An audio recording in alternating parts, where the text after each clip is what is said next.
Welcome to part 4 of the Nessie the Jellyfish tutorial. We're going to be making a magic ring. So grab your yarn and lay it across your hand. Pinch it with your thumb. And now wrap the yarn around your top 3 fingers only, creating an X on one side of your hand and 2 parallel lines on the other side. And now you can hold the yarn with your pinky finger, grab your hook, and place it under the first loop, over top the second, and pull that second loop under. Now twist your hook and grab the working piece of yarn and pull it through that loop.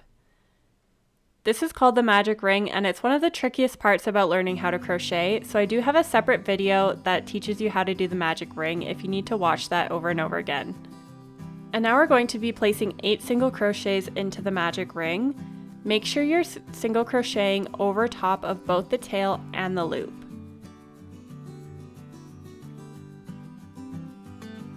So this is just single crocheting like normal, and do that 8 times.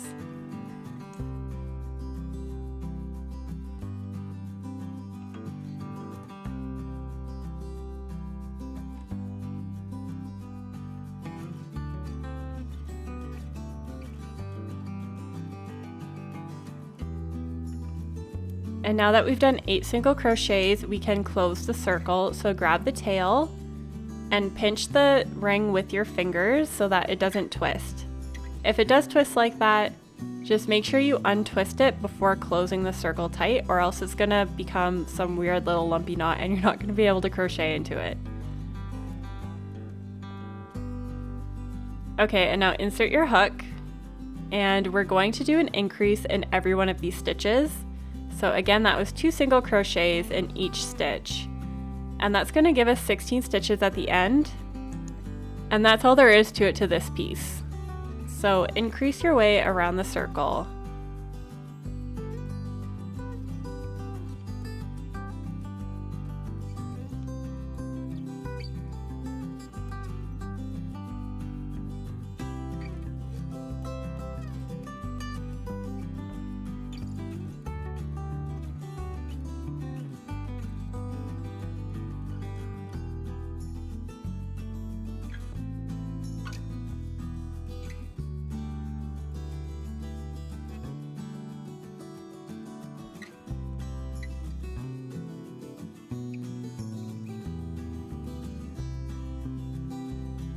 Now that we've come to the end, I'm just going to end it with a slip stitch to the first stitch of the round, and then I'm going to cut the yarn and fasten off.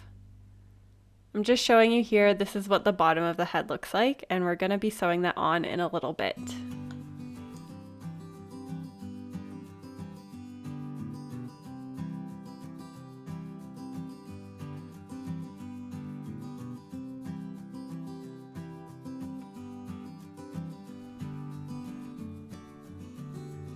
So cut the yarn, leave a generous tail, and pull the yarn through to fasten off. And make sure you pull on the tail really tight to close that circle. Now we're going to be making the tentacle, so that's going to start off with the slip knot. Here I'm demonstrating how to do a slip knot, but if you need a little bit more clear instructions, you can do it this way. So make a loop and fold the loop over the yarn, and then grab that center piece and pull through. And that creates a slip knot where it is adjustable and you can move it up and down. Now we're going to be making a chain, so yarn over and pull through the loop on your hook. That is 1 chain. So yarn over and pull through. That's 2 chains, yarn over and pull through, that is 3 chains. So chain 24 stitches to start. That's just yarning over and pulling through. It's going to create a long rope that looks like a braid.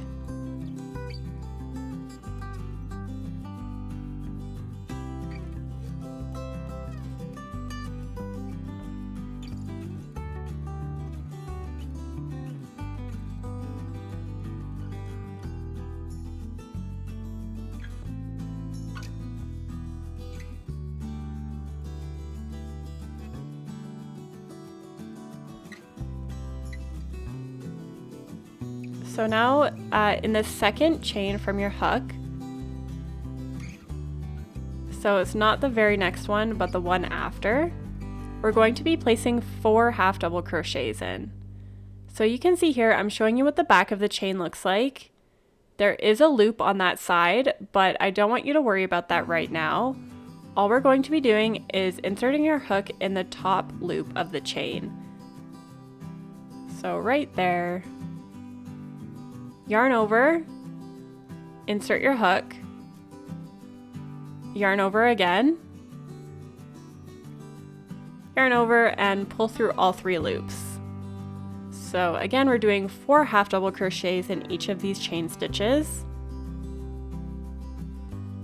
That's 2,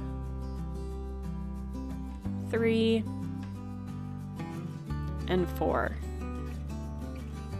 And now we're moving into the next chain and place 4 half double crochets in that as well.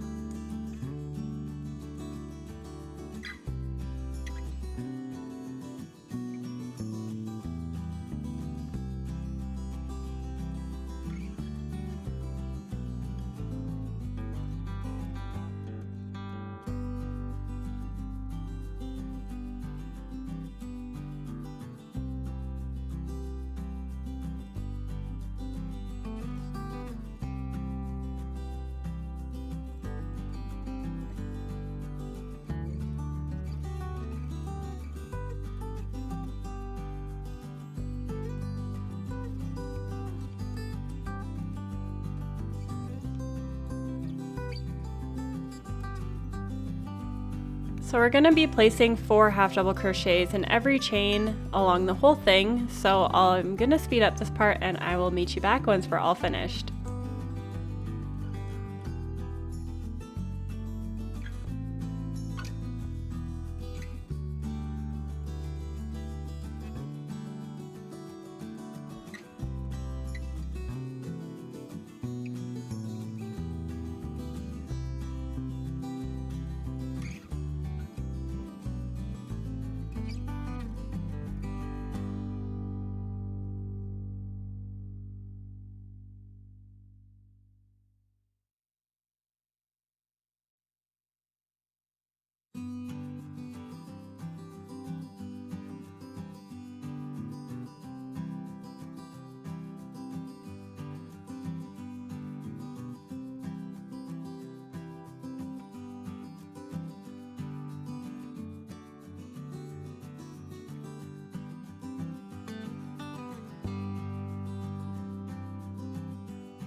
Okay, now we can cut the yarn and fasten off.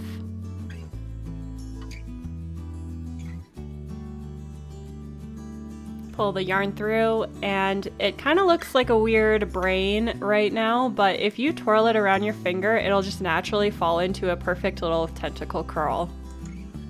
For the jellyfish, I like to make 5 tentacles, but you can make 3 or 4, or even go as far as doing 6. However many you want. I think 5 is the magic number for me, and you can do the tentacles as short or as long as you want. So I recommend chaining anything between 21 and 28 to start with, but you can definitely experiment and do it however you'd like. Now that all our tentacles are complete, we're going to attach them to the bottom piece of the head. So poke your hook through one of the holes in the bottom and just pull the tails through. Just make sure that each tentacle has its tails coming out of different stitches in the bottom of the head, and we're going to knot them together later to secure them into place. So it doesn't really matter which holes you pick in the head to put the tentacles, just make sure it's neat and it looks nice.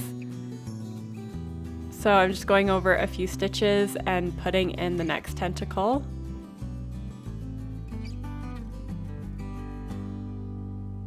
And just make sure you're putting both of the tails of each tentacle through the bottom of the head.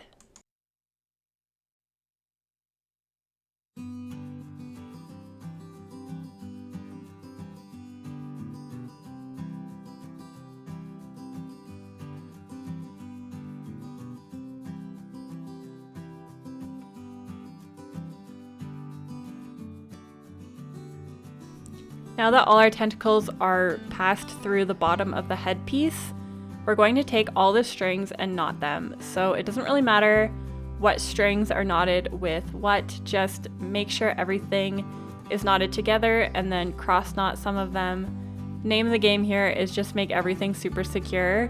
So however many knots that takes you to make you feel like that is what we're going for.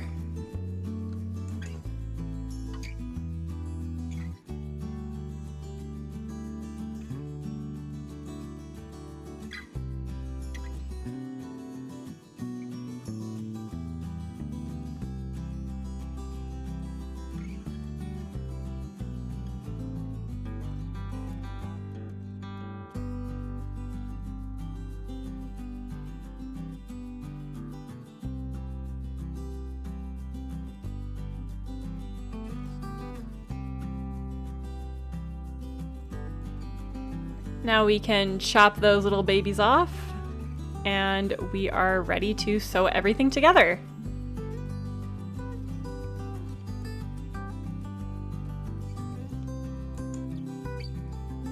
So take the string that's attached to the headpiece and thread it through your needle. And then I like to just pop it back through to make sure that is coming out from the underside of the headpiece, if that makes sense. And now you can put the stuffing inside the head. So I like to just pull the stuffing apart, make it a little bit fluffier, and then just kind of shape out the head as you're stuffing. And make sure the head is stuffed quite firmly, but not so firm that the stuffing is showing through the holes. And now pick which side of the tentacle piece you want facing the front. I usually go for the shortest tentacle to be right underneath the smile, but do whatever you'd like. And then with the string that's attached to the needle, line up the stitches of the headpiece with the bottom tentacle part, and then just pop your needle through each one of the stitches. So through the bottom and then also through the headpiece. And then I find it easiest if you're just kind of holding the tentacles away with your thumb and then holding the headpiece away with your index finger. It makes it a little bit easier to see the stitches. And all the way around the head, just put your needle through every single stitch to make sure it's super secure.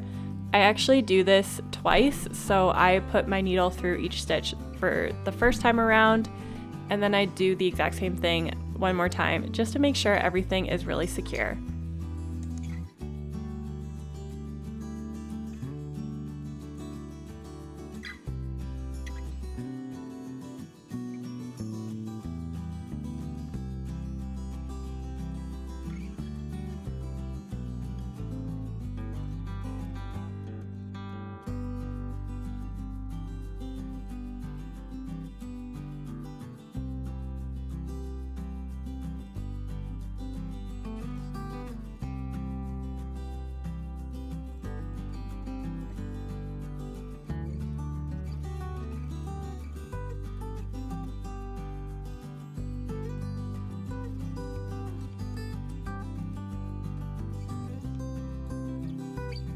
And now that you've sewn the bottom on, just put your needle through a random hole in the head and then weave in your end by putting the needle around a couple of stitches.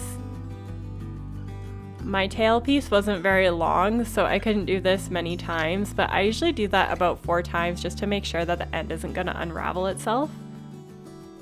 And now you can make it a keychain if you'd like, so grab the keychain out of your Yarny Box kit and grab a piece of yarn that is matching the same color of the body of your jellyfish. And we're just going to sew the keychain on the very top of the head.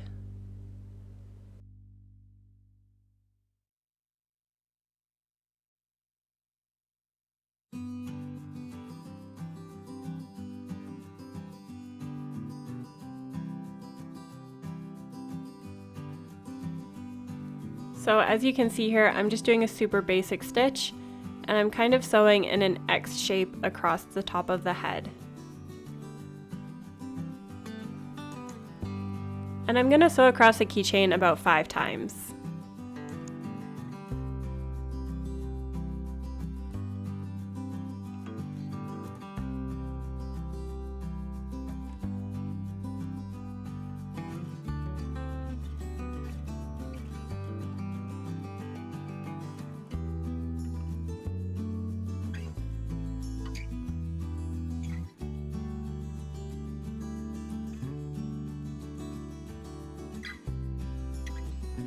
Now that we're done sewing, just have both ends of the yarn come out the same hole and double knot them together, and then we're going to cut them, and you can just poke them back into the head with your needle or your scissors, and that's going to keep the ends secure.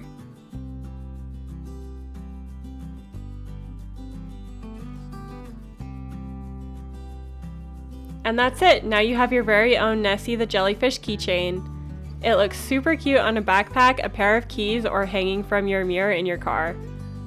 Thank you so much for joining me today. Please comment, like, and subscribe if you want to see more tutorials.